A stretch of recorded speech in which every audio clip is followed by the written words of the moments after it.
नमस्कार दोस्तों।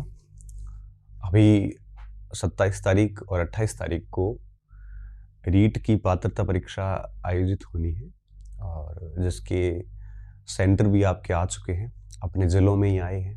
तो ये एक अच्छी बात है कि ट्रैवलिंग टाइम बच जाएगा। मुझे लगता है सारे बच्चों के सेंटर अपने ज़िलों में ही आए हैं। बाड़मेर में तो ज़िलों में आए हैं, तो मुझे लगता है सभी में ज़िलों में आए होंगे।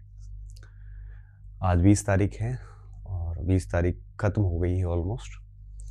अब आपके पास में 6 दिन बचे हैं और इन 6 दिनों के अंदर हमें क्या करना चाहिए, हमारा एक व्यवहार कैसा होना चाहिए। स्टूडेंट्स इस समय थोड़े से संवेदनशील अधिक होते हैं। जो नए बच्चे होते हैं उनको घबराहट सी होती है। ऐसा लगने लगता है कि अगर पात्र नहीं हुए तो क्या होगा, क्या मैं पेपर ठीक तरह से अटेंड कर पाऊँगा कि नहीं पाऊँगा, क्या मेरे से पेपर मैनेज होगा कि नहीं होगा। मैंने तैयारी तो बहुत अच्छे से करी है, मुझे याद नहीं है, इन 5-6 दिनों में मैं किन चीज़ों पे ध्यान दूँ, टेस्ट वगैरह दूँ कि नहीं दूँ, ऑनलाइन दुनिया में जुड़ा रहूँ कि नहीं रहूँ, अगर मैं पढ़ूँगा मगर कौन से विषय पर ध्यान दूँ, किस पार्ट को छोड़ दूँ। ऐसी सारी बातें इस समय मस्तिष्क में एक अभ्यर्थी के गुजर रही होती हैं और एक नए अभ्यर्थी के मस्तिष्क में ऐसी बातें कुछ अधिक गुजरती है। और ये विचलन जो होता है, यह आप यकीन मानिए सभी के लिए रहता है। जब मैं एक परीक्षार्थी के तौर पे था तब मैं भी यही सोचता था। मेरे दिमाग में भी यही प्रश्न उपजते थे जो आज आपके उपज रहे हैं। जब मैं नया था तब नए विद्यार्थी आज क्या सोचते हैं वैसा मैं भी सोचता था। और एक परिपक्व विद्यार्थी जो पहले कई एग्ज़ाम दे चुका है, उसके दिमाग में क्या प्रश्न रहते हैं वो भी हमने महसूस किए हैं। तो मैं आपकी भावनाओं को, मैं आपके हालातों को, मैं आपकी स्थितियों को बहुत करीबी से महसूस कर सकता हूँ। एम्पैथी जिसे हम साइकोलॉजी में कहते हैं, मैं आपके स्तर पर जाकर आपको सोच सकता हूँ, समझ सकता हूँ कि आप इस समय किस स्थिति में हैं। कुछ बच्चे बढ़िया स्थिति में हैं, कुछ ज़्यादा सोचते हैं, कुछ कम सोचते हैं, लेकिन सोचते ज़रूर हैं। तो आज हम इसी विषय पे बात करेंगे। बहुत अधिक समय नहीं लूँगा क्योंकि आपका समय बड़ा कीमती है इस समय, और 6 दिन का टाइम है और 6 दिन के अंदर कैसे मैनेज करना है। पिछले कुछ समय छोटे भाई की शादी थी तो वैवाहिक कार्यक्रम में बिज़ी था। तो इस समय बहुत सारे मैसेजेस मुझे टेलीग्राम पे, व्हाट्सएप पे, विभिन्न माध्यमों से, एप्लीकेशंस पे प्राप्त हुए। तो मैंने सोचा मैं एक छोटा-सा सत्र आयोजित करके डाल देता हूँ ताकि सभी को एक साथ जवाब मिल जाए। ठीक है? तो हम बात शुरू करने जा रहे हैं कि इन 6 दिनों में क्या करें, क्या ना करें। ठीक है? आप अगर कर रहे हैं जैसा मैं अभी बता रहा हूँ तो चलने दें, अगर नहीं कर रहे हैं और अगर आप मेरे से बेहतर कर रहे हैं तो वो भी चलने दें। ठीक है? तो एक-एक बात पर हम अभी चर्चा करेंगे। सबसे पहला बिंदु ये है कि हमें करना क्या है? क्या करना है? तो ये बिंदु हमारे लिए काफ़ी महत्वपूर्ण हो जाता है। सबसे पहली बात, आपको पता है कि पात्रता 150 अंक की है। 150 के सवाल आने हैं। यहाँ पर कोई नेगेटिव मार्किंग नहीं है, नो नेगेटिव मार्किंग। और ये अपने आप में आपके लिए एक राहत भरा विषय है कि नेगेटिव मार्किंग है नहीं, आपको 150 से 150 अटेंड करने हैं और उसमें से आपको मैक्सिमम 90 मार्क्स अंक ले आने हैं। ठीक है? ला तो आप 150 ले सकते हो लेकिन क्वालिफाइंग मार्क्स 190 है। कुछ कैटेगरीज में बेसिकली छूट भी है, मगर मेरा ये मानना है कि हमें प्रयास ये करना है कि आप 90 मार्क्स लाए, चाहे वो एससी के हो, चाहे एसटी के हो, चाहे ओबीसी के हो, चाहे ईडब्ल्यूएस के हो, किसी के भी हो। आप प्रयास कीजिए कि आप 90 मार्क्स से ऊपर करें और अधिकतम तो 150 तक किए जा सकते हैं, तो होते नहीं किसी से।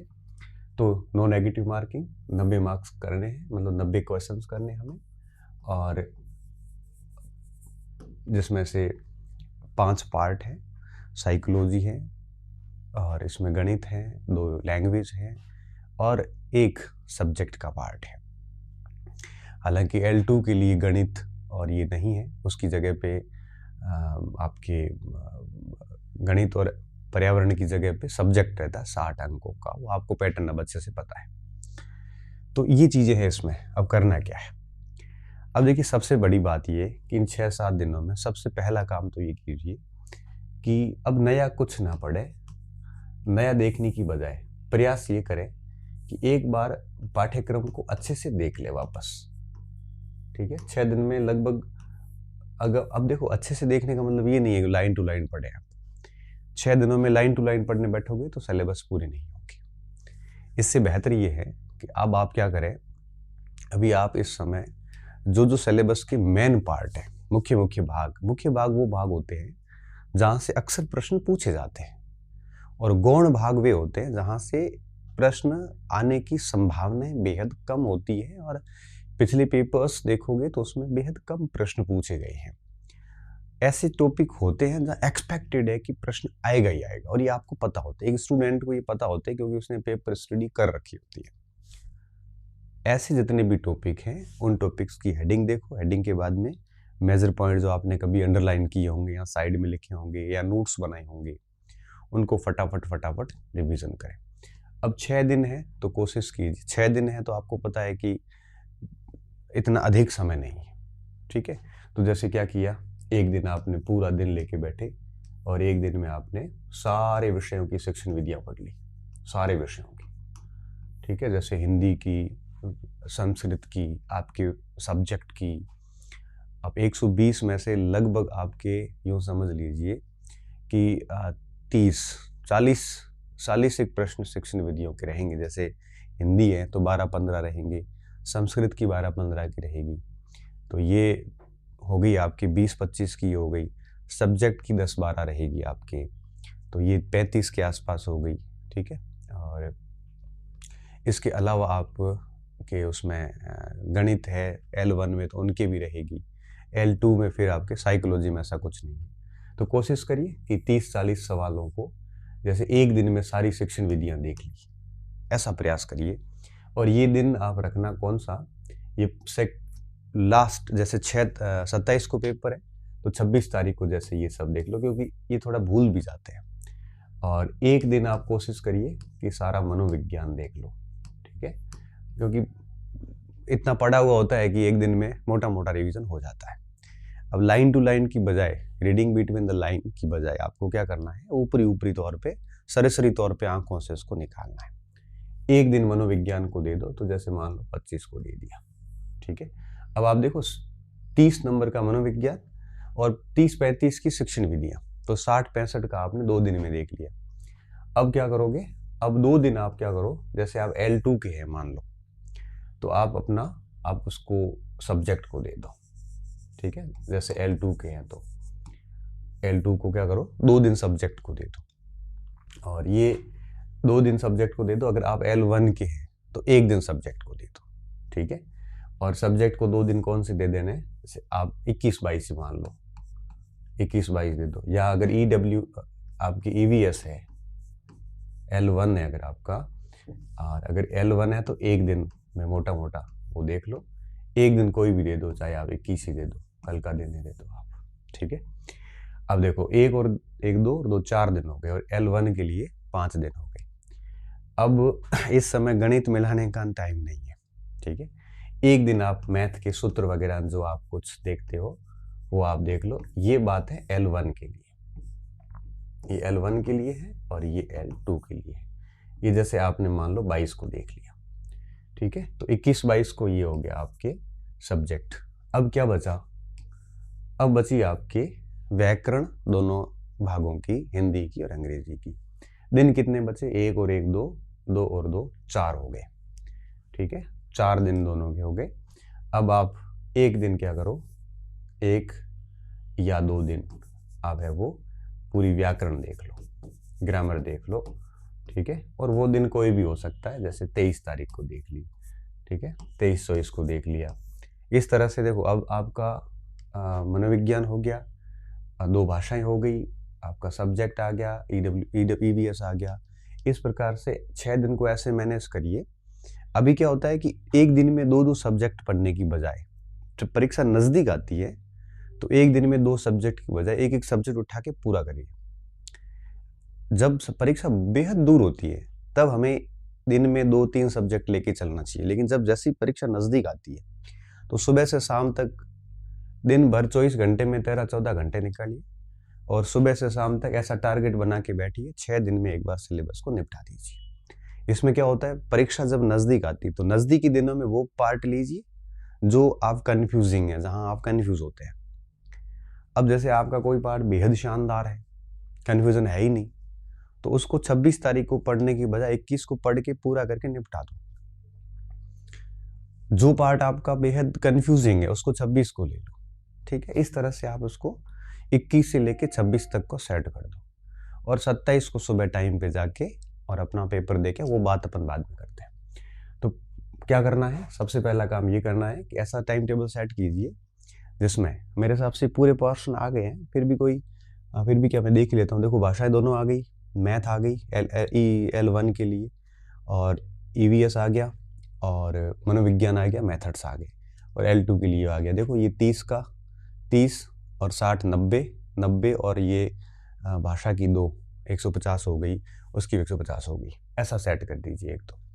दूसरा, इस समय आपको न तो टेस्ट देने हैं, इस समय आपको न तो ऑनलाइन दुनिया में रहना है, एप्लीकेशन हो चाहे आप यूट्यूब हो, ठीक है। अब आप कहोगे सर आपका भी तो चल रहा है, लाइव चलते हैं, वो संस्थान अपने काम करते हैं, मैं आपके लिए सलाह दे रहा हूँ, ठीक है। अब आप कहोगे सर सक्सेस पॉइंट पे भी मैराथन चल रही है, वहाँ चलती, ठीक है ना, वो अभ्यास करवा रहे हैं, तो वो अपना काम कर रहे हैं, आप अपना काम कीजिए, ठीक है ना। मार्केट को हम रोक नहीं पाएंगे, सक्सेस पॉइंट को रोकेंगे तो दूसरे संस्थान करेंगे, वो ये सब मार्केटिंग, ये बिजनेस है, सब करेंगे। आप, मुझे लगता है कि अपने विवेक से निर्णय लिया करें। मेरा मन ये कहता है कि आप अब इस समय 6 दिन ऑनलाइन दुनिया से दूर रहें, जिसमें आप यूट्यूब्स के मैराथन्स वगैरह, एप्लीकेशन वगैरह, क्लासेस देख रहे हैं तो बंद कर दें, ये सब चीज़ें कर दें, ठीक है। क्या करें क्या ना करें, साथ में ले रहा हूँ मैं अब, ठीक है। तो पाठ्यक्रम ऐसे करें, टेस्ट वगैरह से दूर रहें अभी इस समय। हाँ, कोई पुराना पेपर अगर कोई पढ़ा है, फ्री बैठे हैं, देख लिया तो अलग इश्यू है।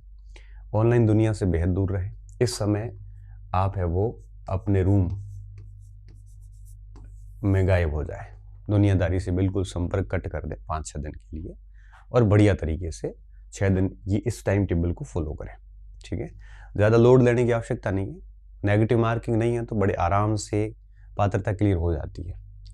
और जो स्टूडेंट 185 प्रश्नों में पूरी इंटेलेक्चुअलिटी, बुद्धिमत्ता यूज़ करेगा, अगर पूरा ध्यानपूर्वक पेपर करके बहुत ही अच्छी तरीके से अटेंड करेगा, तो वो 150 नंबर आराम से लेके आया, 90 नंबर आराम से लेके आएगा। आप बस लापरवाही मत करना परीक्षा हॉल में, आप किसी भी प्रकार की यूँ समझ लीजिए कि जल्दबाजी मत करना, लापरवाही मत करना, कोई ऐसा तनाव नहीं लेना, समय पे सेंटर पे पहुंचना है। और परीक्षा का जो समय है, उस समय में अगर आपने पूरा टाइम पेपर में अच्छे से दिया, हर प्रश्न को प्रॉपर टाइम दिया, दोनों भाषाओं में पढ़ा, एलिमिनेट किया। मैंने पिछली वीडियो में एक बनाया था कि किस तरह से परीक्षा हॉल में मैनेज करें, पिछला वीडियो ही था, ठीक उसके बाद वाला, तो उसको आप देखिए एक बार। अगर उस चीज़ को फॉलो करते हैं तो 5-7 नंबर यूं ही बढ़ जाते हैं। तो इस प्रकार रूम या लाइब्रेरी में गायब कर दें। देखो, लाइब्रेरी थोड़ा लास्ट समय में ठीक नहीं होती। क्यों नहीं होती? क्योंकि यहाँ फालतू के डिस्कशन बहुत होते हैं। अगर आप लाइब्रेरी में एकांत में बैठते हैं, दुनियादारी से संपर्क नहीं है, तो अच्छी बात है। लेकिन अगर आप थोड़ा पब्लिकली ज़्यादा होते हैं, इंडल्ज होते हैं, या सामाजिक रूप के व्यक्ति है, टाइप के व्यक्ति है, तो इस समय लाइब्रेरी ठीक नहीं होता, क्योंकि हर व्यक्ति अपना व्यू रखता है और आप कन्फ्यूज़ होते हैं। दूसरों का मैटर देख के कन्फ्यूज़ हो जाते हैं, दूसरों की बातें सुन के कन्फ्यूज़ हो जाते हैं, दूसरों को सुनने के बाद आप है वो एक प्रकार से कई बार तनाव में भी आ जाते हैं। इसलिए प्रयास ये करें कि इस समय आप इन चीज़ों से, लाइब्रेरी से भी मुझे लगता है दूर रहें। हाँ, एक बात ये कि आप अगर लाइब्रेरी में किसी से कोई संपर्क नहीं हो, लाइब्रेरी आपको प्रभावित नहीं कर रही है, लाइब्रेरी के बच्चे आपको इफेक्ट नहीं कर रहे हैं, तब तो आप लाइब्रेरी में ज्वाइन रखें कंटिन्यू। अगर आप प्रभावित हो रहे हैं तो रूम बेटर विकल्प है, क्योंकि यहाँ आप आराम से कंफर्टेबल होकर पढ़ सकते हैं, आपकी सामग्री आपके पास में होती है, आपको डिस्ट्रैक्ट करने वाले आसपास के कोई लोग नहीं होते हैं। तो इस तरह से 6 दिन के लिए गायब हो जाना चाहिए आपको। प्रवेश पत्र प्रिंट कर लो और गायब हो जाओ। इसके अलावा इस समय आप है वो कोई भी नई सामग्री, वैसे अब पढ़ना मूर्खता, ये कोई लाएगी भी नहीं, आप भी इतने अब समझदार हो चुके हो, नई सामग्री, टेस्ट वगैरह, ये सब आप इतने समझदार है कि आपको अच्छे से पता है कि आप डेफिनेटली ये सारी चीज़ें नहीं करेंगे, इतना मुझे बड़ा भरोसा है। ठीक है, तो इन चीज़ों का ध्यान रखें। इसके अलावा और क्या ध्यान रखना है? इसके अलावा बिल्कुल आपको तनाव नहीं लेना है। हालांकि ये कहना आसान है कि तनाव नहीं ले, तनाव हो जाता है, और छोटा मोटा तनाव रहता है तो कोई दिक्कत भी नहीं, सबको ही होता है। मगर तनाव इतना हावी ना हो जाए कि ये टाइम टेबल फॉलो नहीं हो रहा, ऐसी स्थिति नहीं आनी चाहिए।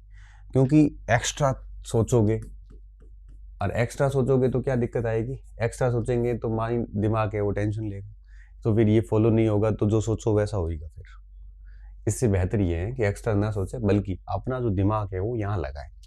सुबह से शाम तक इस दिमाग को फ्री रहने ही नहीं दे। ये दिमाग अगर फ्री नहीं रहेगा तो तय बात है कि बिजी रहेगा, और बिजी रहेगा तो इतना ज़्यादा नहीं सोच पाएंगे। तो अधिक से अधिक खुद को व्यस्त रखें, अधिक से अधिक कह रहा हूँ। 5 मिनट फ्री किया ना, तब सोच लेगा फेल हो जाऊंगा, ये हो जाएगा, ये हो जाएगा, और दिमाग इतना सोच लेता है जिसकी आपने कल्पना भी नहीं की होगी। इसलिए कोशिश करें कि इस समय आप है वो बिल्कुल भी तनाव ना लें और एक्स्ट्रा बिल्कुल ना सोचें। ठीक है, इस समय की स्थिति, इस समय को एंजॉय करिए। 5-6 मिनट, 6 जो दिन का समय है, इस समय को आप बढ़िया तरीके से काम करें, और बिल्कुल भी ये ना करें। इसके अलावा पेपर हॉल में थोड़ा बुद्धिमत्ता रखें, और हर प्रश्न पर पूरी एक प्रकार से जान लगाएं। लापरवाही बिल्कुल ना बरतें, और इसके अलावा आप है वो कोई किसी प्रकार की जल्दबाजी ना करें। ठीक है, बाकी आप की डिमांड रहेगी तो मैं 26 तारीख की रात को एक छोटा वीडियो और डाल दूंगा, पेपर अटेंड कैसे करना है। ठीक है, तो उसको अपन अलग से बात कर लेंगे। अभी मैं सेशन ख़त्म करता हूँ। मैं वापस कह रहा हूँ कि इन 6 दिनों में क्या करना है। पाठ्यक्रम को इस तरह से बांट लो, ये मैंने पीछे तारीखें लिखी है, दिन किसको क्या देना, आप अपने हिसाब से इसको एडजस्ट कर लेना। बस मेरा कहने का मतलब ये है कि इन 6 दिनों में एक बार सिलेबस को बढ़िया पूरा कर लेना। बाकी ऑनलाइन दुनिया, टेस्ट सीरीज, लाइब्रेरी में अगर डिस्ट्रैक्ट हो रहा है तो इन चीज़ों से दूर रहें, नए मटेरियल से दूर रहें, रूम में गायब हो जाएं, अच्छे से पढ़ें, फालतू एक्स्ट्रा थॉट्स ना लाएं, तनाव बिल्कुल ना लाएं, और बिल्कुल भी अतिरिक्त ना सोचें। आराम से पेपर हो जाते हैं। 26 की शाम को एक छोटा सा 10 मिनट का वीडियो डाल दूंगा जिसमें ये बताऊंगा कि पेपर को आपको ठीक तरीके से हैंडल कैसे करना है। इन 6 दिनों में अगर ये बातें आप अपनाओगे तो निश्चित तौर पे 27 तारीख को बिल्कुल भी दिक्कत आने वाली नहीं है, ये तय बात है। बस अभी आप कोशिश करिए कि दिन में 13-14 घंटे, 15 घंटे, जितना घंटे वैसे काउंट नहीं करने चाहिए, लेकिन मैं ये कहना चाह रहा हूँ कि सुबह से लेकर रात को सोने तक अपने आप को इस टाइम टेबल में इतना समा एक प्रकार से डाल दीजिए कि आपको दूसरा कुछ सोचने का समय ना मिले। अच्छा, एक और बात, जो नए चैप्टर ऐड हुए हैं इस बार रीट पात्रता परीक्षा में, उनको सारों को थोड़ा सा अच्छे से देखें, क्योंकि जितने भी नए चैप्टर ऐड हुए हैं उन सब में एक आधा प्रश्न आएगा ही आएगा। उनको थोड़ा सा ठीक से देखें, ठीक है ना। और ऐसे चैप्टर जहाँ से कभी प्रश्न नहीं बना है उस पर ज़्यादा ध्यान ना दें। ऐसे प्रश्न जहाँ प्रश्न बने हैं, हर बार ही बने हैं, उन पे थोड़ा सा विशिष्ट तौर पे ध्यान दें। ये बातें ये पढ़ते वक्त ध्यान रखें आप, ठीक है। तो अच्छा, ऐसे चैप्टर जो बहुत बड़े हैं, सवाल आने की गुंजाइश कम है या है ही नहीं, तो उनको छोड़ भी सकते हैं, मोटा मोटा ऊपर से देख के छोड़ दो, ज़्यादा गहराई में जाने की आवश्यकता नहीं। पूरा चैप्टर छोड़ते हैं तो थोड़ी दिक्कत है। पूरे चैप्टर आप ईवीएस में छोड़ सकते हैं, क्योंकि यहाँ 60 चैप्टर है, सवाल 20 ही आने, क्योंकि 10 तो मेथड्स के आते हैं, यहाँ छोड़ सकते हैं। बाकी कोशिश यही करें कि नहीं। अच्छा, फिर भी कोई प्रश्न नहीं आ रहा है, तभी बी और सी में से कुछ न कुछ भरते रहें, क्योंकि नेगेटिव मार्किंग है नहीं, छोड़ के तो आना ही नहीं है, ठीक है ना। क्योंकि 10% से ज़्यादा छोड़ते हो तो फिर नेगेटिव मार्किंग भी लागू हो जाएगी आपके, बहुत सारी चीज़ें हो जाती है। गोले तो आपको 150 ही भरने हैं। तो आगे की बातें तो अपन करेंगे, पर पेपर कैसे अटेंड करना है, 7वें दिन का जो व्यवहार है 27-28 को, उसकी बात हम 26 तारीख की शाम को करेंगे, और 26 तक क्या करना है उसकी बातें हमने इस सेशन में कर ली। उम्मीद कर रहा हूँ ये आपके लिए बेनिफिट होगा और आपको फ़ायदा देगा, ठीक है। ये कोई ऐसा एब्सोल्यूट नहीं है कि आपको ये करना ही है, अब इससे बेहतर भी कर सकते हैं। ये मेरा एक एक्सपीरियंस था, क्योंकि मैंने वो स्थितियाँ देखी हैं जो आप स्थितियों से गुजर रहे हैं, ठीक है। बहुत बहुत धन्यवाद विद्यार्थियों, अच्छी रहिए, मस्त रहिए और पढ़ते रहिए।